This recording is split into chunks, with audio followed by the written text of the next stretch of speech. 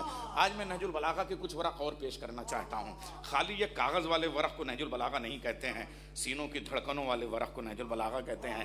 حجر ابن عدی کو جس وقت علی کے عشق میں گرفتار کیا گیا، اور گرفتار کر کے بھری مسجد میں، مسجد دمشقیہ میں، یعنی اموی مسجد جسے کہتے ہیں، وہاں نماز جمعہ کے وقت جو ہے وہ خطیب کے خطبے سے پہلے لایا گیا تاکہ مسجد بھری ہوئی ہو، چھلک رہی ہو، اور اس کو اتنا ٹارچر کیا جائے، اتنا مارا جائے، اتنا سختیاں دی جائیں کہ یہ آنے کے بعد میں علی کے خلاف منبر پہ بولے، جس طریقے سے معاویہ کمینے ملعون نے اور لوگوں کو اس طریقے سے علی کے خلاف بولنے پہ مجبور کیا تھا۔ تو دونوں طرف سے نیزوں سے کسے ہوئے، تلواروں کی نوک میں جکڑے ہوئے، تازیانوں کی چھاؤں میں، برچھیوں کی چھاؤں میں، تیروں کمانوں کے ساتھ میں حجر ابن عدی کو لایا گیا، اور اس کے بعد میں لانے کے بعد میں ادھر سے ایک نیزہ، ادھر سے ایک نیزہ، ادھر سے ایک برچھی، ادھر سے ایک برچھی، ادھر سے تلوار کی نوک، ادھر سے تلوار کی نوک، اور علی کا غلام تلواروں کی چھاؤں میں علی حق، علی حق، علی حق کہتا ہوا منبر تک لایا گیا۔ ذرا کہیے علی حق، علی حق، علی حق،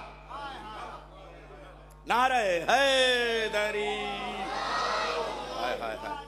اور جب کہا گیا کہ اب یہ ساری برچھیاں، یہ سارے نیزے جن کی نوکوں کی چھاؤں میں تم لے کے آئے ہو، ابھی تھوڑی دیر کے بعد میں یہ سب تمہارے جسم میں اتریں گے، یہ سمجھ لو، اس لیے اب منبر پہ جو کہنا ہے فیصلہ کر لو کہ یا ان برچیوں کو اپنے دلوں میں اتارنا ہے، اپنے کلیجوں میں، اپنی ہڈیوں میں، اپنی پسلیوں میں اتارنا ہے، یا علی کے خلاف بولنا ہے۔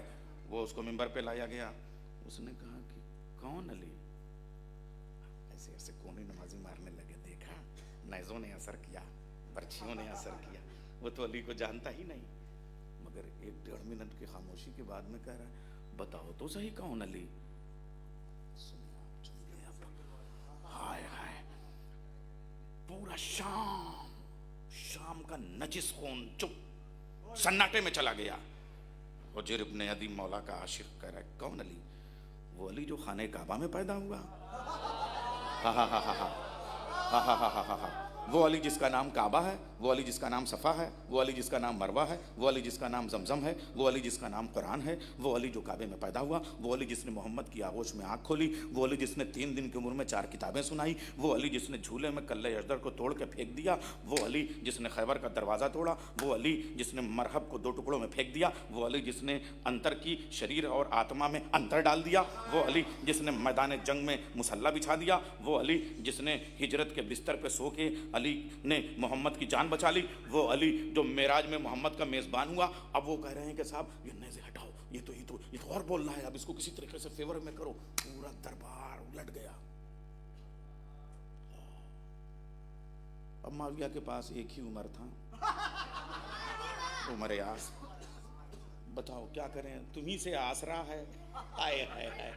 اور وہ بھی سمجھ لیجئے وسواس ہے، وہ ہو اس کی پوری آس کر، اب کیا کریں، کیسے کنٹرول کریں؟ کہا نہیں، فیور میں تو یہ آ ہی نہیں سکتا، ڈرا ہی کا کام لیا جا سکتا ہے۔ اس کو کہا کہ صاحب اسی منبر پہ یہ جو نیزے اس کے چاروں طرف ہیں، ان کو ان کے بدن میں چبھو دیا جائے۔ یہ جیسے میں پڑھ دے رہا ہوں، پڑھ دینا آسان ہے، جیسے آپ سن رہے ہیں سن لینا آسان ہے، لیکن اس کردار سے پوچھو حجر ابن عدی پہ ہماری مائیں قربان، ہمارے باپ قربان، ہماری نسلیں قربان۔ چاروں طرف سے نیزے چبھو کے، چاروں طرف سے اس کو نیزوں سے اٹھایا گیا، بغل میں کھولتا ہوا پانی ایک دیگ میں رکھا گیا، کھولتے ہوئے پانی میں نیزوں کی نوکوں سے اٹھا کے اس کو پانی میں ڈال دیا گیا، اور ایک 10 منٹ کے بعد میں اس کھولتے ہوئے پانی سے جب نکالا گیا تو حضرت حجر کی آنکھوں کی چربی پگھل کے رخساروں پہ باہر آ رہی تھی۔ اور کہا گیا حضور اب کیا کہتے ہو؟ کہا وہی کہوں گا جو کھولتے ہوئے پانی میں جانے سے پہلے کہہ رہا تھا، سلام ہو اس علی پہ جو کعبے میں پیدا ہوا، جس کا نام کعبہ ہے، جس کا نام قرآن ہے، جس کے بغیر جنت نہیں۔ صلوات بھیجیں محمد و آل محمد پر۔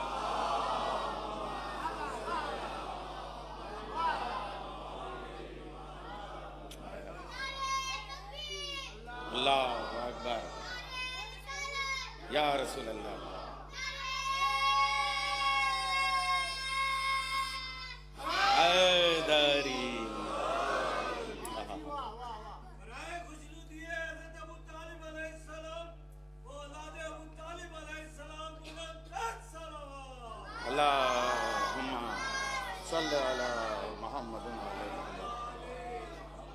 جرجی زیدان لکھتا ہے یہ، میں اپنی طرف سے نہیں، وہ اس کی پوری کتاب ہے فاجعہ کربلا، اس میں حضرت حجر بن عدی کے بلکہ ان کی بیٹی تک کے کیریکٹر کو اس نے پیش کیا ہے وہاں پہ۔ اب میں پھر آپ کے سامنے پیش کر رہا ہوں، ممبر پہ لائے، اب اس سے زیادہ قصیدہ ہے۔ او ہو وہ علی جو کعبے میں پیدا ہوا، وہ علی آغوش رسول میں آیا، وہ علی جو بستر رسول پہ سویا۔ کہا یہ ایسے نہیں مانے گا، ابھی تھوڑا بہت جان بچی ہوئی ہے۔ جو دوسری طرف بائیں جانب ایک دیگ تھا، اس میں یخ جس کو کہتے ہیں برف، اتنا ٹھنڈا پانی، کھولتے ہوئے پانی سے نکلے ہوئے حضور ابن عدی کو نیزوں سے پھر چبھو کے اسی نیزوں سے اٹھا کے اس یخ پانی میں، برف والے پانی میں ڈالا گیا، اور 10 منٹ کے بعد پھر نکالا گیا، پھر ممبر پہ بٹھایا گیا۔ اب کیا کہتے ہو؟ کہا وہی جو کھولتے ہوئے پانی سے نکلنے کے بعد کہا تھا، علی کے علاوہ کچھ حق نہیں ہے، علی حق ہے، علی نور ہے، علی امام ہے، علی معصوم ہے، علی میرا مولا ہے، علی کی ولایت کے بغیر نہ نماز ہے، نہ روزہ ہے، نہ حج ہے، نہ زکوٰۃ ہے۔ اب ممبر پہ اب حواس باختہ، عمر یاس کے حواس غائب، کیڑے مکوڑوں کی طرح مایوس ہو گیا۔ کہا اب ایک کام کرو، اس سے کہو کہ تمہیں گرفتار کر لیا جائے گا اور ہمارے قید خانے میں عمر قید کی سزا دی جائے گی۔ آپ بتائیے، عمر سعد عمر قید کی سزا نہ دے گا تو اور کیا کرے گا؟ کہا صاحب جیسے ہی یہ سزا سنائی کہ زندگی بھر کے لیے اسی شام میں وادی عذرا میں حضرت حجر ابن اب کی قبر ہے، ہم نے بار بار زیارت کی ہے شام میں، اسی شام میں اور اسی دربار کے پیچھے ایک کوٹری میں، کالی کوٹری میں، تنگ تاریک کمرے میں تمہیں زندگی بھر گزارنا ہوگا، جہاں تم سورج کی روشنی کو ترس جاؤ گے۔ حجر ابن عدی فوراً ممبر سے اتر کے کہہ رہے ہیں، سجدہ شکر میں جانے کے بعد شکران للہ شکران للہ شکران للہ۔ لوگوں نے کہا یہ کیا مطلب، تم کو عمر قید کی سزا ملی ہے اور تم شکران للہ کہہ رہے ہو؟ کہا ان دشمنوں ملونوں کے بیچ میں کل سے یعنی کلیجہ پک گیا ہے، کم سے کم قید خانے میں جاؤں گا سارے علی والے ملیں گے۔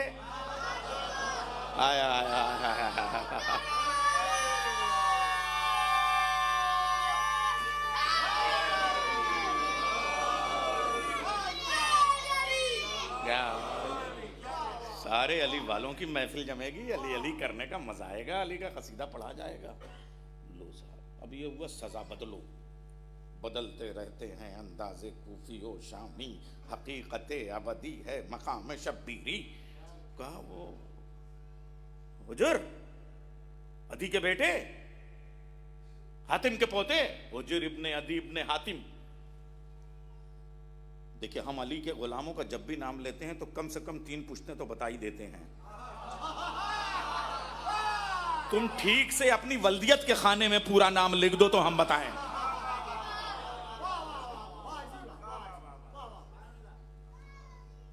اے حاتم کے پوتے، اے عدی کے بیٹے، اے حجر، تمہاری سزا چینج کر دی گئی۔ کہا کیا ہوا، اس کا مطلب کچھ اور شرف ملا ہے؟ کہا اب تم کو قید خانے میں نہیں بھیجا جائے گا، اب تم کو یہیں دفن کیا جائے گا پیچھے، چلو ہمارے ساتھ، فوجیوں کے بیچ میں چلو، سپاہیوں کے بیچ میں چلو، آرمیوں کے بیچ میں چلو، تلواروں کے بیچ میں چلو، تم کو ایسی قبر میں دفن کیا جائے گا جو قبر تمہیں خود کھینچنی ہوگی، خود کھودنی ہوگی۔ یہ ہے تمہاری پھاوڑا، یہ ہے کدال، یہ ہے بیلچا، تمہیں اپنی قبر خود کھودنی ہے اور اب اسی کے بغل میں اپنے بیٹے کی قبر کھودنی ہے، اپنے پورے کنبے کی 7 لوگ گرفتار ہو کے گئے تھے، ان سب کی خبر کھودنی ہے۔ وہ پھر سجدے میں گیا، کہا شکرن اللہ شکرن اللہ شکرن اللہ۔ کہا اب کیا ہوگا؟ تم تو عمر قید کی سزا پہ شکر کر رہے تھے اور اب قبر کھودنے پہ؟ کہا اللہ تیرا شکر ہے کہ اس سے بڑا انعام ملا۔ ارے قید خانے میں جاتا خالی علی والے ملتے، اب قبر میں جاؤں گا خود مولا علی ملیں گے۔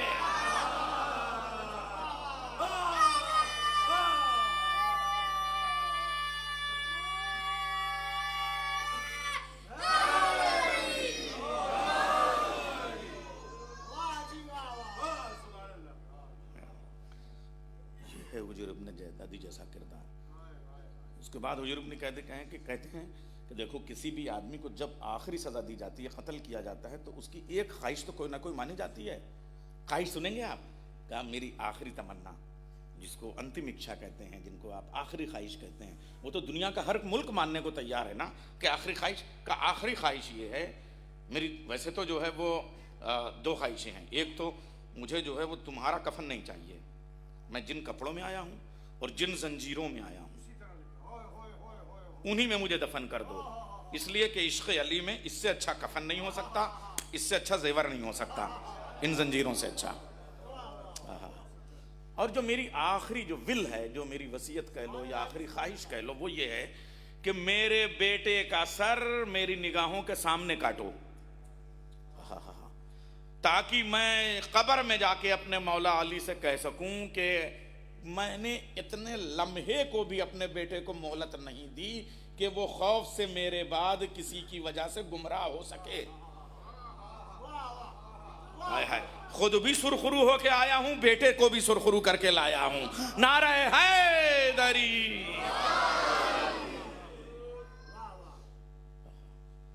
اور اس کے بعد میں ان ملونوں نے حضرت حجر کی قبر کو بھی، روزے کو شہید کیا تھا، اور جو نکالا ہے تو ایک ایک زخم تر و تازہ سلامت تھا۔ حجر کی قبر جب نکالی تو حجر 1500 سال کے بعد بھی تر و تازہ اور سلامت ہے۔ جو رسول کے اغل بغل زبردستی سو گئے ہیں، انہیں جب کھود کے نکالو گے تب بتانا۔ ہائے ہائے ہائے، نعرہ حیدری۔ علی کے چاہنے والے کیسے کیسے۔ نہج البلاغہ کے ایک ورق، ایک دن میں نے سلمان پہ پڑھا تھا، ابو ذر پہ نہیں پڑھ پایا تھا۔ ابو ذر نام ہے جندب ابن جنادہ۔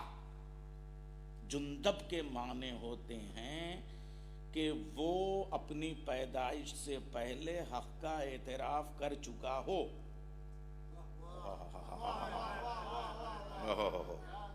غفاری قبیلہ کوئی آپ سب جانتے ہیں کیا تھا، مگر یہ ہے ایسا مومن کہ رسول اللہ نے کہا تمہارا نام ہے جندب، تمہارے باپ کا نام ہے جنادہ، لیکن میں تمہیں لقب دیتا ہوں، میری طرف سے دیا ہوا نام ہے ابا ذر، ذر کا باپ۔ ذر ایک ہوتا ہے زے سے، عربی میں زے کی کتنی آوازیں معلوم ہے؟ غاد، غوے، زے، زال۔ عربی سب کے بس کی بات نہیں ہے۔ کہا یہ زر کے معنی سونا والا نہیں ہے، زر ہوتا ہے عالم زر، یعنی اس عالم میں جب ذریتیں بٹ رہی تھیں۔ عالم ارواح سے پہلے کے عالم کو کہا جاتا ہے عالم زر۔ روحیں جب پیدا ہوئی الگ ہے، ان سے پہلے ذریتیں بٹی تھی۔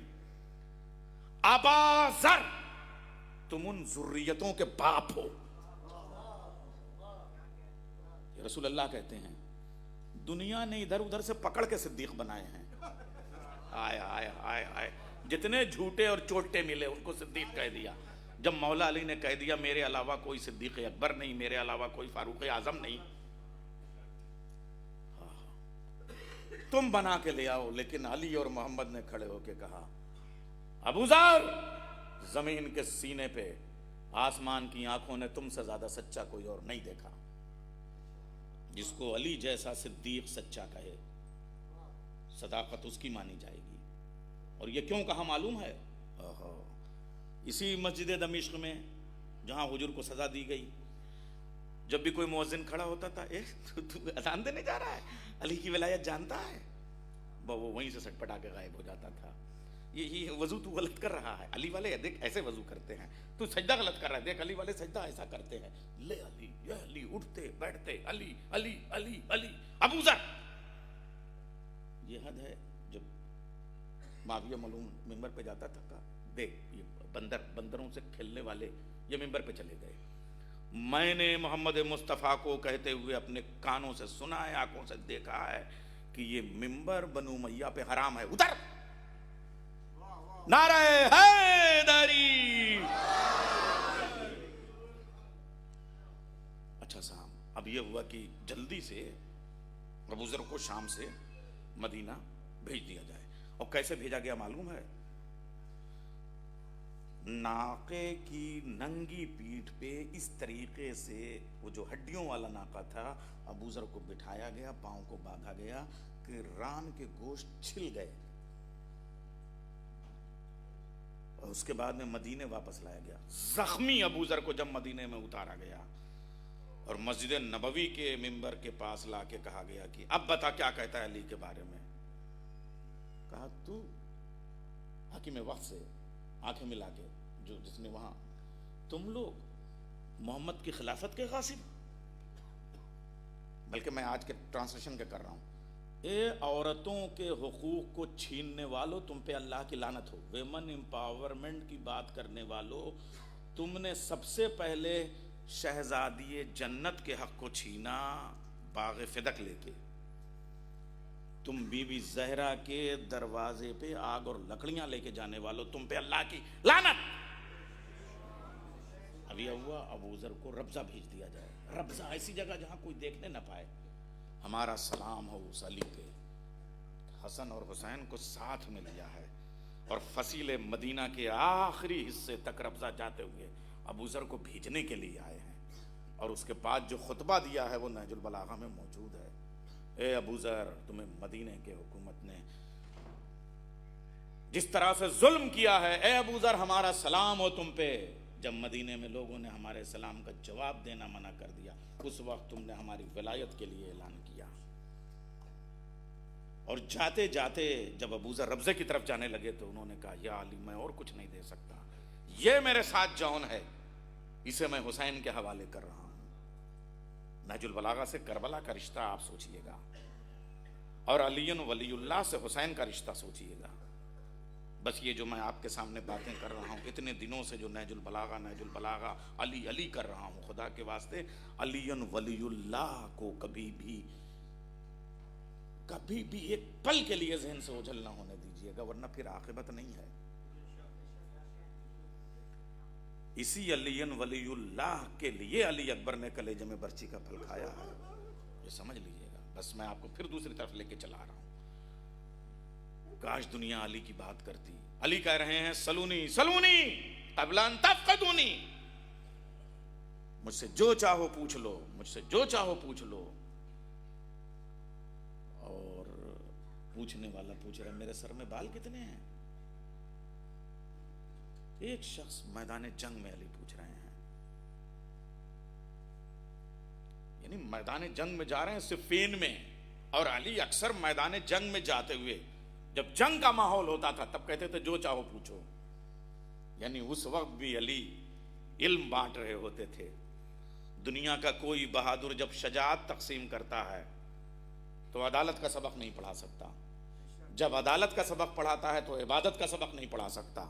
جب عبادت کا سبق پڑھاتا ہے تو صبر کا سبق نہیں پڑھا سکتا. اکیلا علی ہے جو ایک ہی میدان جنگ میں عدالت بھی سکھا رہا ہے، شجاعت بھی سکھا رہا ہے، عبادت بھی سکھا رہا ہے. صلوات بھیجے محمد و آل محمد پر.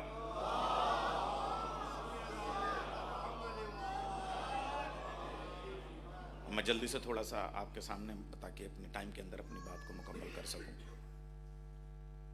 میدان جنگ میں علی جا رہے ہیں، کہہ رہے ہیں جو چاہو مجھ سے پوچھ لو. آپ یہ دیکھیں علی نے زندگی میں بھی کہا اور آخری جو سجدہ ہے ضربت والا اس وقت بھی کہا جو چاہو پوچھ لو. کہ اس لیے کہ زہر میں بجھی ہوئی تلوار ماری گئی تھی. زہر میں بجھی ہوئی تلوار کے بعد میں انسان کا دماغ کام نہیں کرتا. علی نے فزت برب کعبہ بھی کہا. ارے ایسے لوگوں کے سامنے اشرا پڑھنا اگلا جملہ ایسا کہہ دیتے ہیں کہ اگر ذاکر وہاں حاضر نہ ہو تو وہ خاموش ہو جائے گا، خطابت چپ ہو جائے گی. فزتو کہا، یہ پڑھوانا چاہ رہے ہیں. اور شکر بھی کرنا چاہیے کہ علمدار میں ایسے ایسے سامعین موجود ہیں کہ جو ذاکر کے ساتھ چلتے ہیں، اور ذاکر کو بھی ایسا ہونا چاہیے جو سامع کے ساتھ چلے. دیکھیے 3 لفظیں ہیں عربی میں اور قرآن میں تینوں استعمال ہوئی ہیں. ایک ہے نجات، ایک ہے فلاح، ایک ہے فوز. جب عربی کا ترجمہ کرنے والا ملا ترجمہ کرتا ہے تو تینوں کے معنی ایک کہتا ہے. جو نجات کے معنی ہیں وہی فلاح کے معنی ہیں. فلاح معنی بھی نجات، فوز معنی بھی نجات، نجات معنی بھی نجات. قرآن کریم میں نجات کا لفظ استعمال ہوا ہے کشتی نوح کے لیے کہ ہم نے چھٹکارا دے دیا. اچھا ٹھیک ہے، چھٹکارا دے دیا، مگر چھٹکارا دینے کا مطلب اگلی منزل مل گئی اس کی گارنٹی نہیں ہے. عربی میں ہر لفظ ایک منزل رکھتا ہے، اگلی منزل اس سے مشکل ہوتی ہے. اور اگر عمران نذیری میری خطابت کے آگے چلے تو اس کا مطلب وہ آگے کا سوال پوچھ رہا ہے. جیسے 10ویں کلاس ہم نے پاس کی تو 10ویں سے نجات مل گئی، لیکن کوئی ضروری ہے کہ 10ویں پاس کرنے والا انٹر بھی پاس کر لے؟ 10ویں پاس کرنے والا انٹر فیل بھی ہو سکتا ہے. تو آپ 10ویں پاس کرنے والے کو نجات پانے والا تو کہہ سکتے ہیں، لیکن انٹر پاس فلاح پانے والا نہیں کہہ سکتے. حیا علی الفلاح. اب جیسے میں آپ کو کہہ دوں فلاح مانے فلاح، فلاح فلاح فلاح مانے ہوتا ہے بیج، سیڈ، بچے سیڈ، بیج. جیسے ایک دانا ہوتا ہے اخوا جو پھوڑتا ہے، جب وہ زمین میں ڈالتے ہیں تو اسے کہتے ہیں دانا ڈالنے کو فلاح. اسی لیے عربی میں کسان کو کہا جاتا ہے فلاح. کاشتکار کو، فارمر کو عربی میں کہا جاتا ہے فلاح. جیسے کشتی چلانے والے کو کہا جاتا ہے ملا، ایسے ہی ہل چلانے والے کو کہا جاتا ہے فلاح. لیکن بیج ڈالنا آپ کا کام ہے، اخوا پھوڑنا آپ کا کام نہیں ہے. اللہ نہ چاہے تو اخوا نہیں پھوٹے گا، تو آپ فلاح فلاح کرتے رہیں. ارے میں کیا کہہ رہا ہوں. اب جن اذانوں میں خالی حیا علی الفلاح ہے، حیا علی خیر العمل نہیں ہے، سمجھ لیے بیج ڈالا جا رہا ہے، اخوا نہیں آ رہا ہے. آئے آئے نعرہ حیدری.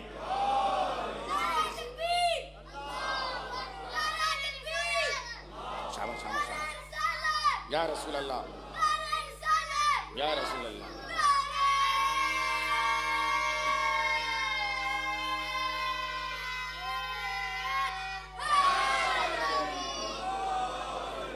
میں علمدار سینٹر کے سیٹرڈے اسکول کو سیلوٹ کرتا ہوں کہ آج 12 دن ہوئے بیج ڈالتے ہوئے، اخوے آ گئے. آج دیکھیے یہ مجلسیں پڑھ رہے ہیں، یہ ماتم کر رہے ہیں، یہ سوسخانی کر رہے ہیں، یہ پورے فضائل مصائب پڑھ رہے ہیں. ہماری اگلی نسل تیار ہے. اسے کہتے ہیں فصل تیار ہو گئی. علی کے عشق کے بغیر بیج ڈالا جا سکتا ہے، فصل نہیں تیار ہو سکتی، اس لیے کہ علی بلا فصل کا نام ہے. اگر تم نے فاصلہ ڈال دیا تو فصل نہیں تیار ہو سکتی. ہائے ہائے. تو ایک ہو گیا نجات لفظ، ایک لفظ ہو گیا فلاح لفظ. تو فلاح کا مطلب فصل تیار ہو گئی، ٹھیک. مگر ایک بات بتائیے، فصل تیار ہو جانا بھی آپ کے کھلیان میں دانا آنے کی گارنٹی تھوڑی ہے. پوری پوری کھڑی کھڑی فصل تباہ ہو جاتی ہے. کووڈ میں آپ نے دیکھا ایک ٹڈی آئی ختم کر جاتی ہے. تو وہ دانے آپ تک پہنچ پانے کی گارنٹی نہیں ہے. جیسے میں اور تھوڑا سا آسان کروں، آپ نے ہائی اسکول بھی کر لیا، نجات مل گئی. آپ نے پی ایچ ڈی بھی کر لی، فلاح مل گئی. لیکن کوئی ضروری ہے کہ پی ایچ ڈی کرنے کے بعد میں آپ کو آسٹریلیا میں جاب بھی مل جائے؟ جب آپ جس کو کہتے ہیں کہ صلاحیتوں کو بھرپور استعمال کر کے اپنی ڈیزگنیشن پا لیں. سول سروسز کا امتحان پاس کرنے کے بعد کم سے کم ڈسٹرکٹ مجسٹریٹ ہو جائیں. جو آپ کا مقصد تھا وہ پورا ہو جائے. ہائے ہائے، اسے کہتے ہیں فوز. اللہ نے نوح کے لیے نجات کا لفظ استعمال کیا، فلاح کا لفظ نہیں استعمال کیا. رسول اللہ کے بعد اذانوں کے لیے فلاح کا لفظ استعمال کیا، فوز کا لفظ استعمال نہیں کیا. علی نے نجات اور فلاح سے آگے ضربت کھانے کے بعد میں کہا فزت برب الکعبہ، رب کعبہ کی قسم میں کامیاب ہو گیا. نعرہ حیدری. یہ ان کے اسٹاپ کی وجہ سے، یہ انہوں نے جو روکا اس کی وجہ سے میں نے آگا جملہ کہا. اب میں عرض کر رہا ہوں ایک اور نعرہ حیدری. آپ کے امام راتب علامہ سید ریحان حسین زیدی صاحب قبلہ تشریف لا رہے ہیں. نعرہ حیدری. سرکار آپ امام ہیں، آپ یہاں نہیں آپ کی جگہ، آپ میرے سرپرست ہیں، آپ میرے مربی ہیں، تشریف لے آئیے. نعرہ حیدری. سرکار تشریف لیں آپ کی اجازت سے. اللہم صلی علی محمد وعلی. سرکار اب آپ کی اجازت سے. اچھا، یہ چونکہ 12ویں مجلس ہے،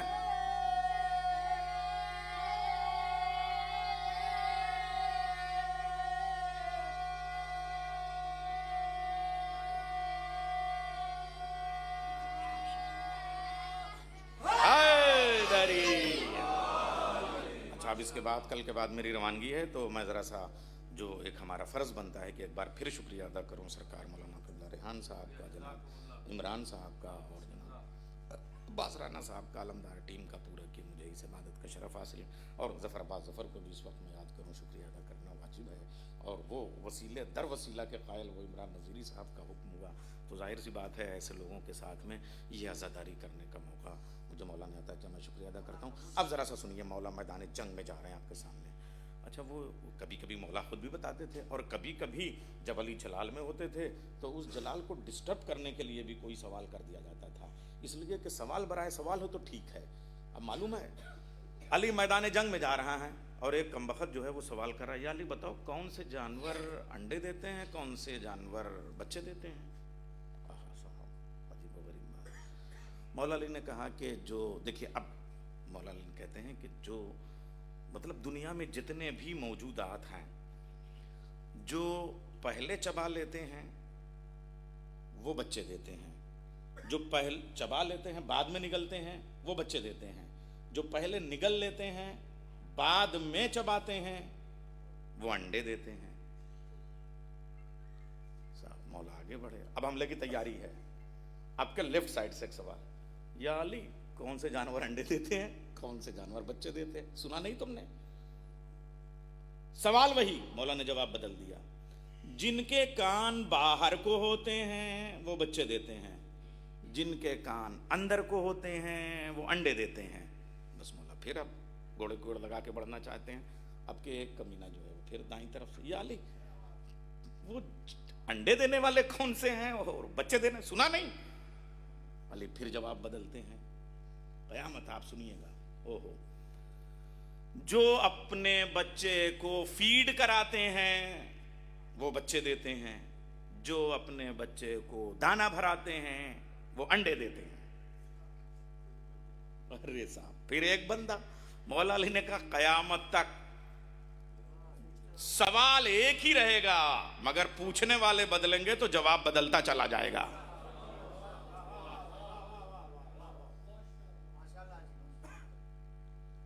اچھا، اب یہیں پہ سوچئے گا کن کن، میں نے آپ کو چینٹی والا خطبہ بتایا کہ کس جگہ پہ کہا. ایسے میں معلوم ہے جنگ ہے صفین کی، اور علی مسئلے بتا رہے ہیں 2022 کے، 1500 سال آگے کے. مگر یاد رکھنا، ایک پرندہ ایسا بتاتا ہوں جس کے کان اندر کو ہوتے ہیں مگر وہ انڈے نہیں دیتا، وہ بچے دیتا ہے.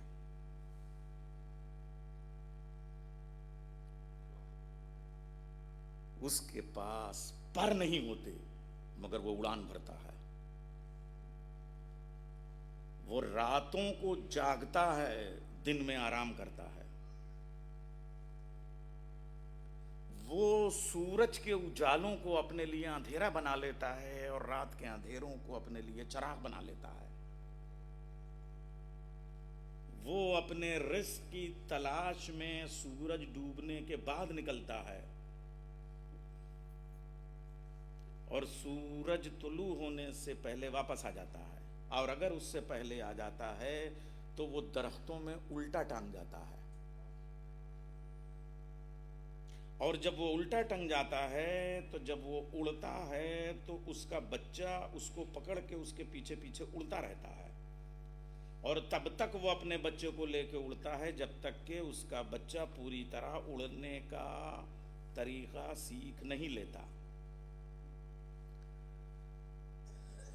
اللہ نے اس کو پر نہیں دیے ہیں مگر اس کی رفتار دوسرے پرندے آسانی سے مقابلہ نہیں کر سکتے. وہ اپنی جلدوں کو اپنے لیے پر بنا لیتا ہے. اس کی جلدیں اللہ نے نہ اتنی پتلی بنائی ہیں جو ہواؤں کے زور سے پھٹ جائیں, نہ اتنی مضبوط بنائی ہیں کہ وہ پرواز کے راستے میں اپنے وزن کی وجہ سے رکاوٹ پیدا کریں.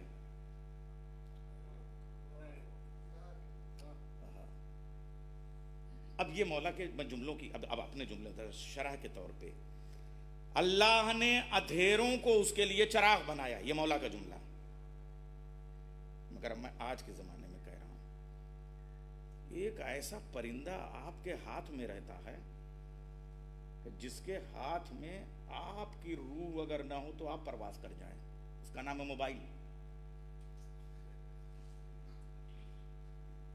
وہ بھی ایسا پرندہ ہے کہ رات میں دیکھتا ہے, دن میں نہیں. موبائل کی اسکرین کو, اب یہ مولا کے جملے نہیں ہیں مگر 21ویں صدی کوئی بھی چیز مولا کی قیامت تک جو ہے وہ کنٹمپریری ریلیونسی کے ساتھ رہتی ہے. اگر مولا نے کہہ دیا تو 2026 کا بھی آدمی اسے پیش کرے گا تو اسی طریقے سے معنی خیز ہوگا, اس لیے میں پیش کر رہا ہوں. وہ پرندہ ہو سکتا ہے آپ نے نہ دیکھا ہو مگر میں دکھا رہا ہوں, آپ کے پاس ہے. یہ جو آپ کا موبائل ہے, ابھی نہ اٹھائیے گا, مجلس کے بعد اٹھائیے گا. اس کو جب آپ اجالے میں دیکھیے گا تو کچھ بھی دکھائی دے تو مجھے بتائیے. اسکرین پہ فون کرنے والے کا نام چمک جائے تو بتائیے گا. نہیں چمک سکتا دن کے اجالے میں, سورج کے نیچے, روشنی کے نیچے. اندھیرے میں جائیے گا تو نام چمکنے لگے گا, فوٹو چمکنے لگے گا. اس کا مطلب علی اس زمانے میں موبائل بنانے کا طریقہ سکھا رہے ہیں. ایک صلوات بھیجے محمد والے محمد پر.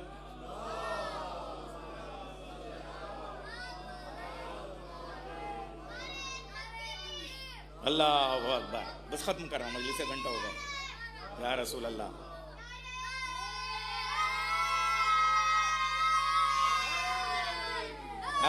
دری.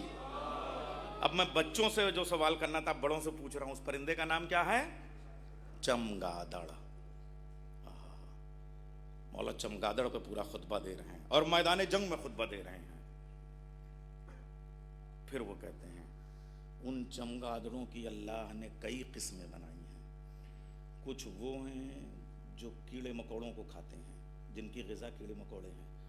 کچھ چمگادڑ وہ ہیں جن کی غذا گھاس پھوس ہیں. کچھ چمگادڑ وہ ہیں جن کی غذا انسان کا خون ہے, اور وہ انسان کا خون اتنی نرمی سے چوستے ہیں کہ کبھی کسی جاگتے ہوئے انسان کا خون نہیں چوسا انہوں نے.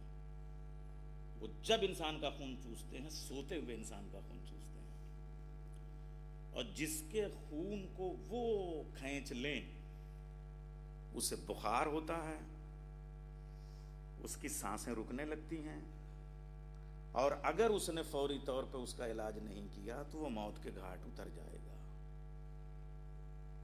صفین کے میدان میں کورونا کا علاج بتا رہا ہے ابو طالب کا بیٹا. صلوات بھیجے محمد و آل محمد پر.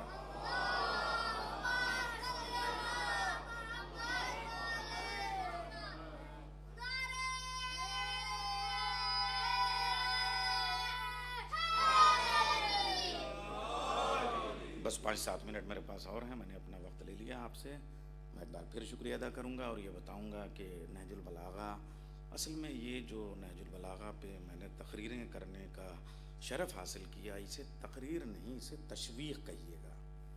نہج البلاغہ ہمارے پاس اتنا بڑا سرمایہ ہے علم کا، ادب کا. مولا کائنات نے جس طریقے سے علم کے بارے میں، عالم کے بارے میں بتایا کہ انسان زندہ رہ کے بھی مردہ ہے اگر اس کے پاس علم نہیں ہے، اور وہ مر کے بھی زندہ ہے اگر اس کے پاس علم ہے. کیا کیا جملے ہیں میرے مولا کے. مگر آج دنیا کی قومیں نہج البلاغہ سے فائدہ حاصل کر رہی ہیں. ہم نے نہج البلاغہ کے لیے کیا کیا؟ ہمیں نہج البلاغہ پہ مجلسیں پڑھنی چاہیے، مولا کے اقوال پر کتابیں لکھنی چاہیے. بچوں کو چھوٹے چھوٹے جو کلمات قصار ہیں اور کلمات حکمت ہیں ان کو کم سے کم وہ سکھائے جائیں تاکہ وہ ان بچوں کے ذہن میں آئے. اس لیے کہ علی کے کلام سے بڑھ کے ہمارے پاس اور کوئی سرمایہ نہیں ہے. بس وہ ایک ادنا سی کوشش تھی جس کے لیے میں نے یہ موضوع منتخب کیا. اور اس کے بعد میں آج فرض بنتا ہے کہ جہاں میں آپ سب کا شکریہ ادا کر رہا ہوں، ایک بار آپ سب کی جانب سے، پوری امت کی جانب سے میں سید رضی کا شکریہ ادا کروں. 359 ہجری، اس زمانے میں بنو امیہ گزر گئی، بنو عباس گزر گئے. معلوم ہے بنو امیہ بنو عباس کے زمانے میں کتنی مشکلیں تھیں. مولا کائنات کے فوراً بعد میں ان خطبوں کو کمپائل کیوں نہیں کیا جا سکا؟ بنو امیہ بنو عباس کا زمانہ آپ جانتے ہیں کہ اولاد علی کی جگہ ایک صحابیت کی شاخ کو زبردستی فٹ کرنے کے لیے وہ ظلم ہوئے کہ اگر کسی کو رسول کی کوئی حدیث یاد ہے، مولا علی کی کوئی حدیث یاد ہے اور پتہ چل جائے تو اس گاؤں میں جا کے اس کو قتل کر دیا جاتا تھا کہ آنے والی نسلوں تک علوم اہل بیت نہ پہنچنے پائیں. ایسے میں ہمارا سلام ہو سید رضی پہ، سید مرتضی علام الہدیٰ پہ، اور وہ حسینی سادات ہیں. ماں کا نام فاطمہ ہے، شیخ مفید ان کے استاد ہیں، اور ان کی ماں فاطمہ جس وقت اپنے بچوں کو لے کے جاتی ہیں کہ آپ ان کو اپنی شاگردی میں لیجیے تو وہ کہہ رہے ہیں ارے آج تو میں نے خواب میں دیکھا کہ شہزادی حسن اور حسین کے ساتھ تشریف لائی ہیں، مجھے حکم دیا ہے اور یہ کہا ہے کہ ان بچوں پہ اپنی خاص محبت اور شفقت سے ان کو پڑھانا. اور اس طریقے سے سید رضی کی عمر بہت کم ہے. سن 59 ہجری میں، یعنی 359 ہجری میں وہ دنیا میں تشریف لے آتے ہیں. سن 406 میں ان کا انتقال ہو جاتا ہے. اتنی کم عمر میں ان کی کم سے کم 40 کتابیں ہیں. قاضی القضات ہیں، کوئی معمولی آدمی نہیں ہے. اور ان کے زمانے میں ان پہ آبجیکشن ہوتا ہے کہ یہ کہاں سے علی کا خطبہ لے آئے، یہ کہاں سے لے آئے، یہ کہاں سے لے آئے. تو وہ کہتے ہیں یہ خطبہ 200 لوگوں کا نام، کہ اتنے 200 لوگوں میں سے یہ نام ہے جنہیں یہ خطبہ زبانی یاد ہے، اور انہوں نے اپنے بیٹوں کو، انہوں نے اپنے بیٹوں کو، انہوں نے اپنے بیٹوں کو سنایا، نسلاً بعد نسل یہ خطبہ اس تک ہم تک پہنچا ہے. یہ کوئی معمولی کارنامہ نہیں ہے. سید رضی نے ان خطبوں کو کمپائل کیا، اور خود ان کے بھی اشعار اور ان کے بھی جو مضامین ہیں وہ کم سے کم 4 والیوم میں بعد میں جمع کیے گئے ہیں. لیکن جو لوگ کہتے ہیں کہ سید رضی، خدا مطلب مجھ کو نہج البلاغہ کے ہر خطبے پہ اتنا ہی یقین ہے جتنا اپنے باپ کے بیٹے ہونے پہ یقین ہے.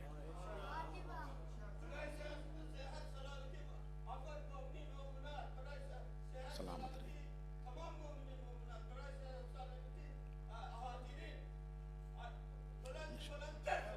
اللہم صلی علی محمد وعلی محمد. بعض آج بھی اللہ اکبر، شاباش.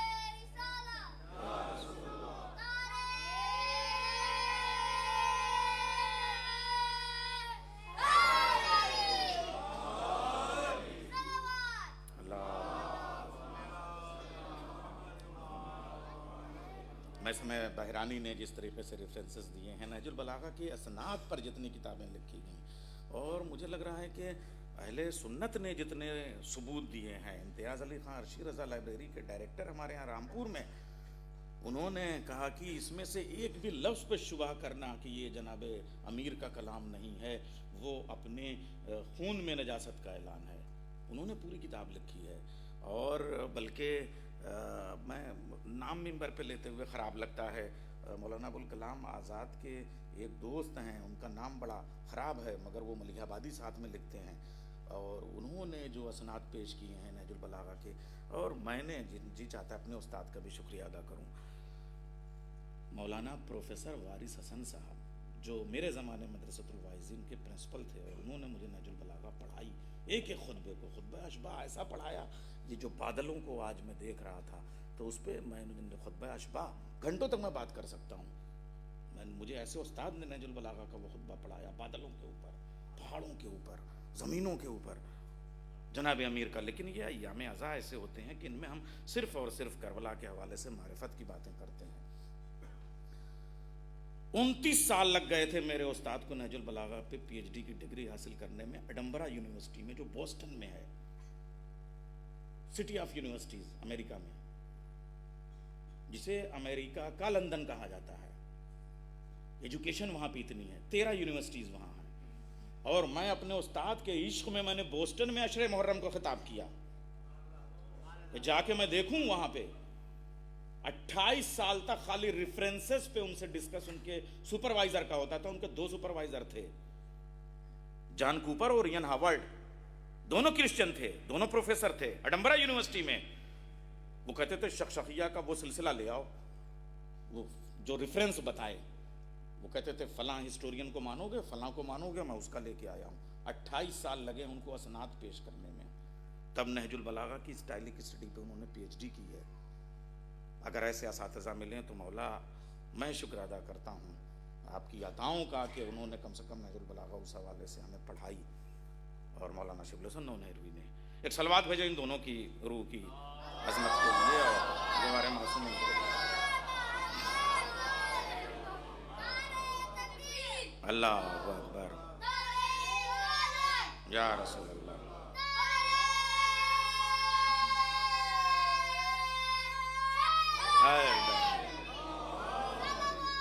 اللہم صلی علی محمد وآل محمد۔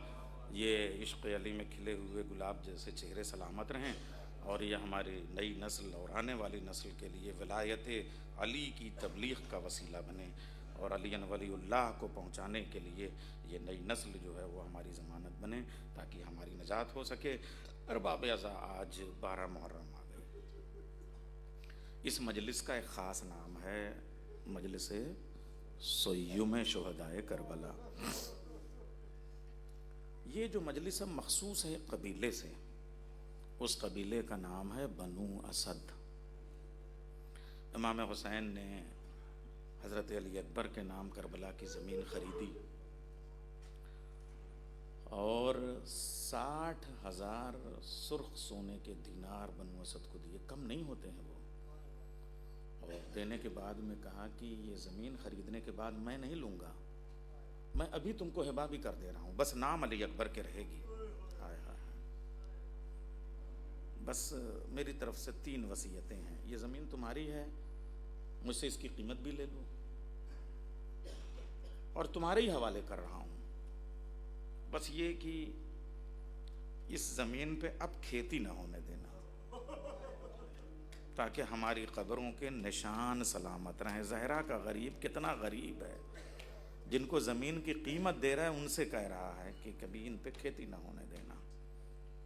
دوسرے، ہمارے زائر آئیں، اور آج تک وہ اسی طرح حسین کے زائروں کی مہمان نوازی کرتے ہیں۔ ہمارا سلام ہو بنو اسد پہ۔ اربعین پہ جائیے تو مشی کے دوران کس طریقے سے وہ اپنا پورا گھر لے کے آتے ہیں، یعنی زائرین کے پاؤں کو وہ تشلوں میں پانی میں دھلاتے ہیں اور لے جا کے اپنے گھر میں برکت کے لیے کہ زائر حسین کی مشی کے پاؤں کا دھلا ہوا پانی ہے، وہ ایسے چھڑکاؤ کرتے ہیں۔ سوچئے زائر حسین کا مرتبہ کیا ہے ان کی نگاہ میں، جن کو حسین نے وہ زمین دی ہے۔ کہا میرے زائروں کو 3 دن مہمان رکھنا، اور وہ رکھتے ہیں۔ اور اگر کبھی ہماری قبروں پہ، کئی بار ایسا ہوا، متوکل کا زمانہ، معتصم ملون کا زمانہ، اگر ہمارے مزارات شہید کر دیے جائیں تب بھی انہیں ہماری قبروں کا نشان بتانا۔ مگر تیسری وصیت مر جانے کے لیے کافی ہے۔ وہ مولا فرماتے ہیں کہ بچوں میرے پاس آ جاؤ، جوانوں میرے پاس آ جاؤ، بزرگوں میرے پاس آ جاؤ۔ جس وقت قیمت دے رہے تھے نا، اس وقت جتنے بزرگ تھے وہ حسین کے قدموں میں آ کے بیٹھ گئے، جتنے جوان تھے علی اکبر کے قدموں میں بیٹھ گئے، بچے انہوں محمد کے قدموں میں، میری ماں اور بہنوں زینب کے پاس بیٹھ جاؤ۔ اور اس کے بعد میں کہا دیکھو جب فوج یزید اپنے کشتوں کو اٹھا لے جائے، اپنے ملونوں کو اٹھا لے جائے، اپنی لاشوں کو اٹھا لے جائے، اور ہمارے لاشوں پہ گھوڑے دوڑا دے، لاشیں ہمارے پامال ہو جائیں اور ہمیں چھوڑ کے چلے جائیں، ہمیں غسل نہ دیں، ہمیں کفن نہ دیں، ہمیں دفن نہ دیں، تو تم سب آنا اور ہمارے لاشوں کو دفنا دینا۔ اس کے بعد میں عورتوں کی طرف مخاطب ہوئے، اے زینب کو ماننے والی، اے زہرا کی کنیزو، اگر تمہارے مرد فوج یزید کے ظلم اور شر کی وجہ سے خوف کھا جائیں، ڈر جائیں اور ہمارے لاشوں کو دفنانے سے دامن بچانے لگیں اور کنارے جانے لگیں، تو تم سب آنا، کسی صورت سے ہمارے لاشوں پہ مٹی ڈال دینا۔ اس کے بعد میں زہرا کا غریب لال چھوٹے چھوٹے بچوں کو بلا کے کہتا ہے، اے چھوٹے چھوٹے بچوں، اگر تمہاری مائیں بھی نہ آئیں، تمہارے باپ بھی نہ آئیں، تو تم کھیلنے کے بہانے آنا، تھوڑی تھوڑی مٹی اٹھانا اور ہماری لاش کے ٹکڑوں پہ ڈال دینا۔ ہائے غربت حسین۔ ارباب اعضاء، بنو اسد نے حسین کی وصیت کا حرف بحرف خیال رکھا۔ حد یہ ہے کہ انہوں نے 12 محرم کو لاشوں کو دفن کیا، اور آج تک، آج بھی، یعنی آج کا یہ جو اس وقت ہوگا، کربلا میں جب شام ہو جائے تو جا کے آپ دیکھیے گا، تو بنو اسد کے جتنے بھی اپنے گھروں کو چھوڑ کے، کوئی اپنے گھر میں بنو اسد کا اس وقت اگر رات ہو رہی ہوگی وہاں، تو بنو اسد کی کوئی عورت اس وقت اپنے گھر پہ کربلا معلم پورے عراق میں نہیں ملے گی، کوئی مرد اپنے گھر میں نہیں ملے گا، کوئی بچہ کچھ بھی ہو جائے نہیں ملے گا، سب کربلا معلہ میں ہوں گے، اور ان کا عالم کیا ہوگا؟ جیسے لگ رہا ہے کہ ابھی کربلا ہوئی ہے۔ ہاتھوں میں کدال، پھاوڑا، بیلچا، ڈلیا، مٹی، ریت، جتنے بھی دفن کے سامان ہو سکتے ہیں، کچھ کفن کے ٹکڑے، جو بھی جس کے بس میں ہے، اور ان کے قافلے کو کبھی آپ دیکھیے، یا آپ دیکھیے گا آج بھی، اگر آپ یوٹیوب پہ بھی دیکھ لیں تو وہ آگے آگے چھوٹے چھوٹے بچے، واہ علی اصغرا، واہ علی اکبرا، واہ حسینہ، ان کے پیچھے 18 سال کے نوجوان، اس کے پیچھے بزرگ، اور ان کے پیچھے مائیں اپنے گودوں میں بچوں کے لیے یا حسین یا حسین کرتے ہوئے وہ منظر پیش کرتے ہیں جب وہ دفن کے لیے آئیں۔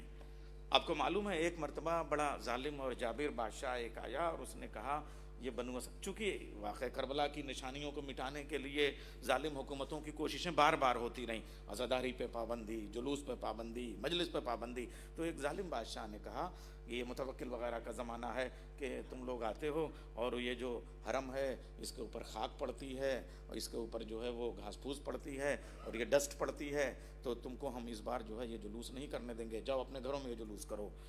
بس ارباب اعضاء، تھوڑا سا مردوں نے کوشش کی کہ کسی صورت سے ہمیں اجازت مل جائے، بس تھوڑی دیر کے لیے دونوں حرم کھول دیے جائیں۔ یہ حضرت عباس کے حرم سے جلوس شروع ہوتا ہے، امام حسین کے حرم تک جاتا ہے، اس سے زیادہ نہیں ہوتا ہے، بس وہی جو صفا اور مروہ کے درمیان کی دوری ہے اتنی ہی دوری عباس اور حسین کے حرم کی ہے۔ اپنی وہ جو اپنا حج اکبر کہہ لیجیے، اپنی عبادت کو وہ کر لیں، بس مردوں نے بات کی اور اجازت نہیں ملی، ارباب اعضاء، جوانوں نے بات کی، اجازت نہیں ملی، بس وہ بنو اسد کی جو عورتیں ہوتی ہیں وہ پورے جلال میں اپنے بچوں کو گود میں لیے ہوئے گئی اور کہا، ہم حاکم واکم سے بات نہیں کریں گے، ہم بادشاہ وادشاہ سے بات نہیں کریں گے، ہم اپنے حاکم سے بات کریں گے۔ حضرت عباس کے صدر دروازے پہ جو زنجیر لگی ہوئی تھی اس کی کڑیوں کو پکڑ کے ان ماؤں نے، ان بہنوں نے، وہ جو بنو اسد کی عورتوں نے کہا، عباس، ہم 10 محرم کے بعد 12 محرم سن 61 ہجری سے یہ دفن شہداء کرتے آئے ہیں، ہم یہ جلوس نکالتے آئے ہیں، اگر ہم اس سال یہ جلوس نہ نکال پائیں گے تو ہم حاکم واکم کو نہیں جانتے، ہم جا رہے ہیں نجف، تیرے بابا علی سے شکایت کریں گے۔ ابھی جملے پورے نہ ہوئے تھے کہ مولا عباس کے حرم کے دروازے کی زنجیروں کا تالا ٹوٹا، دونوں پلے کھلے، دروازہ کھل گیا، اے بنو اسد کی عورتوں آؤ، اے بنو اسد کے بچوں آؤ، اے بنو اسد کے بزرگوں آؤ، واہ حسینہ، جلوس برآمد ہو گیا۔ ارباب اعضاء، اب یہ جو جلوس ہے یہ 12 محرم کا، آپ کو معلوم ہے میرا اور مولا جو غریب امام مولا سجاد، ہاتھوں میں ہتھکڑیاں، پیروں میں بیڑیاں، کمر میں لنگر، گلے میں خاردار تو، مگر ایسے میں دیکھیے چونکہ معصوم کو معصوم ہی دفن کر سکتا ہے، یہ ایک شرعی مجبوری ہے، اس لیے مولا باعجاز ارباب ازا کوفہ اور شام کی راہوں سے کربلا معلیٰ میں تشریف لے آئے۔ اچھا یہ جو وقت تھا، یہ ظاہر سی بات ہے صبح کا وقت ہے، تو بنو اسد کے کچھ جو بزرگ تھے وہ گھروں سے باہر اپنے معاش میں یا کہیں نکل پڑے ہیں، کچھ نوجوان نکل چکے ہیں، تو مولا سجاد جیسے ہی جاتے ہیں بنو اسد کی عورتیں، بچے، بزرگ، نوجوان جتنے ہیں وہ جمع ہوتے ہیں، اور ارباب اعضاء آپ سن سکیں گے تو مولا سجاد نے جس وقت سب گئے ہیں، پرسہ دیا ہے، تعزیت دی ہے، مولا جس وقت تشریف لے گئے ہیں، تو بنو اسد کے لوگوں سے کہا کہ تم ہو سکے تو کوئی ایک بوسیدہ سی چٹائی لے آؤ۔ ہائے ہائے ہائے، بس وہ جو سیوم ہے میں آپ کے سامنے پڑھنا چاہتا ہوں، ہائے ہائے ہائے ہائے غریب زہرا، ایک چٹائی لے آؤ۔ چٹائی کس لیے؟ کہ زہرا کے لال کے لاش کے اتنے ٹکڑے ہیں، لاشا سلامت ہوتا تو میں کفن میں دفن کرتا، چٹائی میں لاش کے ٹکڑے آئیں گے۔ اور اس کے بعد میں مولا سجاد نے نشاندہی کی کہ ایک معصوم ہی معصوم کے لاش کے ٹکڑوں کی نشاندہی کر سکتا ہے۔ معلوم ہے 9 جگہوں پہ امام حسین کی لاش کے ٹکڑے الگ الگ رکھے ہوئے تھے۔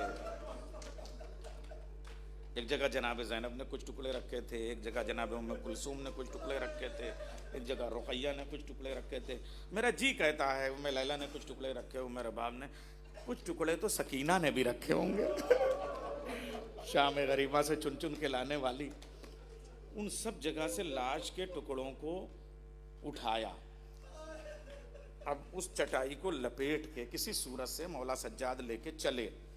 اچھا یہ جو ہمارے ہاں مشایعت جنازہ کہتے ہیں، جنازے کے پیچھے چلنا، 40 قدم چلنا جو ہمارے یہاں ہے، یہ سب ہم نے مولا سجاد سے ہی سیکھا ہے، اور اس میں جنازے کو زمین پہ رکھ کے منزل دی جاتی ہے، پھر اس کے بعد ایک بار جنازہ اٹھایا جاتا ہے۔ ارباب اعضاء آپ کو معلوم ہے 13 منزلیں مولا سجاد نے الگ الگ جگہوں سے لاش کے ٹکڑے اٹھانے کے بعد، جہاں آج مولا حسین آرام کر رہے ہیں، جو بقعہ ہے، جو روضے کا جہاں مولا کی تربت ہے، وہاں پہ جو لاش کے ٹکڑے رکھے ہوئے ہیں مولا نے دفن کیے ہیں، وہاں تک پہنچنے میں 13 منزلیں لی ہیں۔ 13 منزلوں کا فلسفہ کیا ہے ذرا سنیے گا۔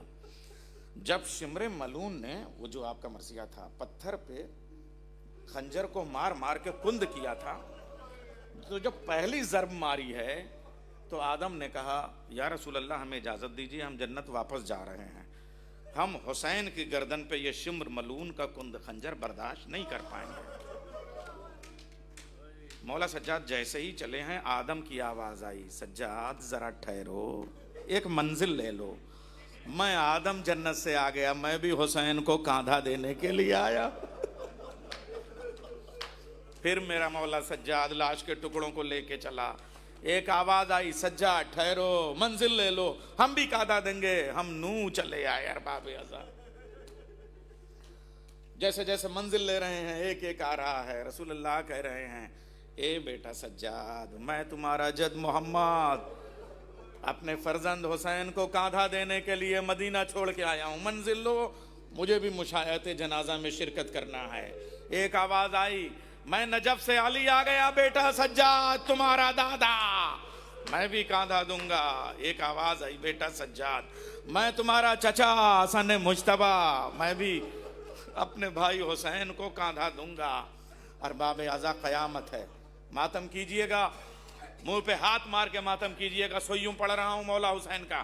ایک بار جب 13 منزلیں لے لی نا، اب جب تربت پہ پہنچتے پہنچتے ایک آواز آتی ہے، بیٹا سجاد ذرا آہستہ چلو، میں بھی تمہارا چچا ہوں، اپنے آقا اور مولا حسین کو کاندھا دینے کے لیے آ گیا، مگر میرے بازو کٹ چکے ہیں، پیچھے پیچھے میں چل رہا ہوں، میری طرف سے کاندھا تم میرے مولا حسین کو دے دو، تمہارا چچا عباس بے ہاتھوں کے ہے۔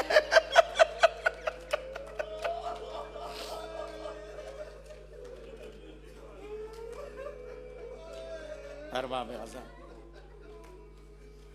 مولا سجاد امام حسین کی اب لاش کے ٹکڑوں کو جب رکھنے کے لیے ایک بار انہوں نے زمین پہ رکھا، اور جو زمین پہ رکھا تو اب کچھ جو ہے وہ بنو اسد کے بزرگ جو ہے وہ دوڑتے ہوئے، جیسے جیسے خبر ہو رہی ہے محلے بنو اسد میں کہ مولا سجاد آئے ہیں اور دفن شہداء، جو سنتا ہے دوڑ کے بھاگ کے آتا ہے، جو سنتا ہے دوڑ کے بھاگ کے آتا ہے۔ ارباب اعضاء اب کے جو ہے وہ کچھ بزرگ آئے اور جب لاش کے ٹکڑوں کو یوں رکھنے لگے مولا سجاد، تو کچھ بزرگوں نے ہاتھ جوڑ کے کہا مولا اجازت ہو تو ایک سوال کر لیں، یہ پورے جو لاش کے ٹکڑے اس چٹائی پہ رکھے ہوئے ہیں، یہ تو کسی 57 سال کے معصوم کے بدن کے لاش کے ٹکڑے معلوم ہوتے ہیں، مگر یہ جو سینے پہ تھوڑا سا گوشت ہے یہ تو کسی 6 مہینے کے بچے کا معلوم ہوتا ہے۔ آئے ارباب اعضاء، واہ حسینہ،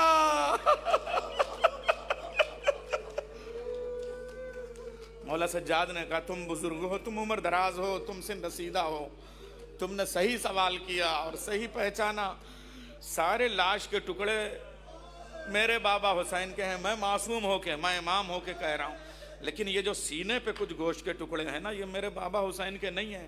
کہا پھر کس بچے کے آ گئے؟ کہا وہ جو میرا 6 مہینے کا بھیا علی اصغر ہے نا، جب اس کے لاش کو نیزہ چبھو کے زمین سے قبر سے کھودا گیا تھا اور میری ماں اور میرے باپ کے سامنے اس کا گلا کاٹا گیا تھا، تو سر کو نیزے پہ چڑھایا گیا، لاش کو حسین کے پہلو میں رکھ دیا گیا تھا۔ جب گھوڑے دوڑنے لگے تو میرے بابا حسین کا ہاتھ اپنے لاشے سے بلند ہو کے علی اصغر کے لاشے پہ گیا اور علی اصغر کو اپنے سینے پہ رکھ کے میرے بابا نے کہا ہائے علی اصغر، ابھی جب تیرے اوپر گھوڑے کی ٹاپ پڑے گی تو کیسے برداشت کرے گا؟ اسی ٹاپ سے بچانے کے لیے میں نے تجھے تربت میں دفنایا تھا، مگر میں تجھے نہ بچا سکا۔ میرا بھیا علی اصغر میرے بابا حسین کے سینے پہ تھا، ادھر کے گھوڑے ادھر دوڑے، ادھر کے گھوڑے ادھر دوڑے، ارے جسم پہ لاش کے ٹکڑے اس طرح پیوست ہو گئے گھوڑے کے ٹاپوں کی وجہ سے کہ میں اب علی اصغر کے لاش کے ٹکڑوں کو جدا نہیں کر سکتا۔ اب قیامت تک میرے بابا حسین کا سینہ میرے بھیا علی اصغر کا دفینہ ہوگا، اسی تربت میں پائنتی علی اکبر سوئیں گے، میرے بابا کے سینے پہ علی اصغر سوئیں گے۔ ارباب اعضاء یہ دفن ہوا۔ اب ایک روزہ اور ہے سوئم اور میں پڑھ لوں 2 منٹ کا، اور مجھے آپ اجازت دیجئے۔ مولا سجاد نے امام حسین کو دفن کرنے کے بعد اب دریا کی طرف رخ کیا۔ ہائے ہائے ہائے، دریا کی طرف کچھ لاش کے ٹکڑے رکھے ہوئے ہیں ارباب اعضاء، بازو کہیں ہے، دایاں بازو کہیں ہے، بایاں بازو کہیں ہے، سینہ کہیں ہے ارباب اعضاء، گردن کہیں ہے۔ لاش کے ٹکڑوں کو ایک اور چٹائی میں جمع کرنے لگے مولا عباس کے۔ اب جب لاش کے ٹکڑوں کو ہاتھ یہاں رکھا، لاش بنا رہے تھے مولا سجاد، یعنی کاندھے سے جوڑ کے شانوں کو رکھا، سینے کو تیار کیا۔ مولا سجاد کہتے ہیں جب میرے چچا کی لاش کے ٹکڑوں کو چٹائی پہ میں نے رکھ لیا نا، اور جب سینہ تیار ہو گیا، سینے کے الگ الگ ٹکڑوں کو جب میں نے جمع کیا اور سینہ تیار ہو گیا، تو میں اپنا کان اپنے چچا کے سینے کے پاس لے گیا تو آواز آ رہی تھی، بیٹا سجاد مجھے تو دفن کر رہے ہو مگر میری سکینہ تمہارے حوالے ہے، شمر کے تماچوں سے بچانا، حارث ابن نوفل کے تازیانوں سے بچانا، میری بڑی چہیتی ہے میری سکینہ۔